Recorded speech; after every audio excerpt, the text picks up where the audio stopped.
Alors mon métier il est assez complet dans le sens où j'ai 3 grands axes dans mes missions. Le premier donc c'est tout ce qui va être construire et proposer des animations variées au public pour les sensibiliser à l'architecture et au patrimoine de la ville d'Albertville.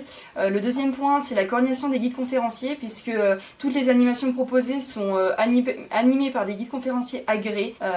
Donc là on a une dizaine de guides. Et enfin je suis également moi-même guide donc pour survenir justement à des manques de guides, des disponibilités ou également concevoir avec les guides les animations et être plus proche en fait des attentes du public.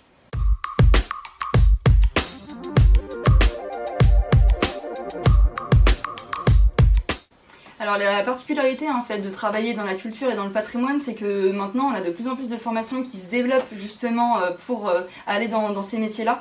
Et donc je pense qu'en fait il n'y a pas un bon chemin pour y accéder. Moi je sais que effectivement j'ai fait une licence d'histoire, mais on peut également faire une licence d'histoire de l'art, c'est aussi compatible. Et après faire un master, de toute façon il faut au moins un bac+5 pour aller dans ces métiers-là. Donc que ça soit dans le patrimoine, dans l'architecture, dans l'histoire de l'art, enfin c'est vraiment assez varié. Moi je conseille aussi de faire le plus de stages possible dans différentes structures pour justement faire le lien. Autant être, donc comme moi j'ai cette particularité d'être à la fois dans la coordination, dans le suivi des projets, donc en back-office, et également la particularité d'être guide conférencière.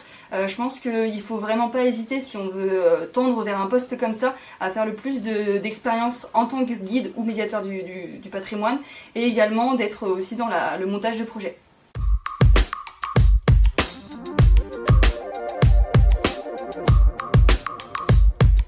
Alors je pense que je suis vraiment sur un métier passion, hein. Concrètement j'adore ce que je fais, autant ce qui va être monter des projets, que ça soit avec des lycéens par exemple, ou d'être en animation avec du public et de concevoir aussi d'autres projets de valorisation du patrimoine. Je pense que c'est vraiment cette polyvalence et qui vraiment me motive chaque jour à venir travailler. C'est un plaisir de travailler ici.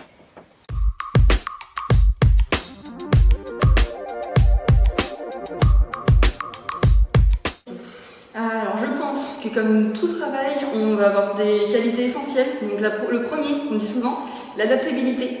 C'est-à-dire qu'on est sur un métier qui évolue beaucoup, on est beaucoup en contact avec du public, on a pas mal de partenaires différents, donc il faut savoir s'adapter en fonction des situations et en fonction du professionnel. Deuxième point, polyvalence, dans la même chose. Où effectivement, je vous ai dit, moi j'ai plusieurs missions, et donc il faut être aussi bien à l'aise derrière un ordinateur à monter des projets que devant du public. Et le troisième point, c'est le dynamisme. Effectivement, je pense que c'est sur un métier qui est, comme la plupart en fait, au musée, des métiers avec du contact avec du public et des professionnels. Et donc il faut quand même être dynamique et ça se ressente aussi dans notre attitude.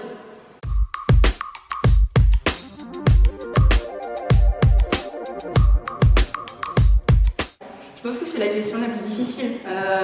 Parce que, bon, déjà, moi, ça fait 1 an que je suis à la ville d'Albertville, que j'en ai monté des projets, et encore, tout est à venir en fait. Là, on est en train d'en faire un gros travail de refonte de nos animations et justement de tout ce qu'on peut proposer pour les scolaires. C'est le public que j'ai tendance à préférer aussi. Donc voilà, là, on est en train de faire le gros travail de préparation pour ensuite monter des projets. Donc pour l'instant, je vous dirais à suivre.